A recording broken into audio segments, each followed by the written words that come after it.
ሰላም ተማሪዎች እንደምን ቆይታችኋል? በ2018 እንደ ኢትዮጵያውያን አቆጣጠር ማለት ነው 8ኛ ክፍል ሚኒስትሪ ኤግዛም ለተፈተናችሁ ተማሪዎች በሙሉ እንኳን ደስ አላችሁ። የ2018 የ8ኛ ክፍል ሚኒስትሪ ኤግዛም ውጤታችሁን ይፋ የሚሆነው ወይም ደግሞ ማየት የምትችሉት ሰኔ 22 ረፋድ ወይም ደግሞ ከሰዓት በኋላ እንደሚለቀቅ አዲስ አበባ ትምህርት ቢሮ አሳውቀዋል ማለት ነው። ስለዚህ ተማሪዎች እኔ አሁን ከቪዲዮ ስር ማስቀምጥላችሁን ውጤት የሚታይበትን ሊንክ ከቪዲዮ ዲስክሪፕሽን ቦክስ ላይ አስቀምጥላችኋል። ያንን በማየት ያንን በመጠቀም ውጤታችሁን ማየት ትችላላችሁ ማለት ነው።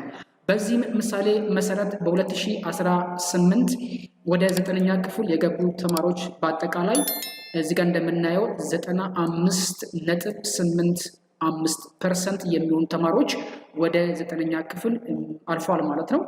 ከዚህ ጋር ደግሞ ተያይዘው የ2018 የሚኒስትሪ ኤግዛም ማለፊያ ነጥባችሁ የሚሆነው ተማሪዎች 50 እና ከዛ በላይ የሚያስመዘግቡ ማንኛውንም ተማሪ ወደ 9ኛ ክፍል መግባት ይችላል ማለት ነው።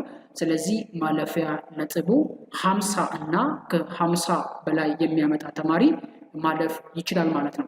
ተማሪዎች ይህንን ቪዲዮ እንደወደዳችሁት ተስፋ አድርጋለሁ። የሚኒስትሪ ኤግዛም ውጤታችሁን የምታዩበትን ሊንክ ከዚህ ቪዲዮ ዲስክሪፕሽን ቦክስ ላይ አስቀምጥላችኋለሁ።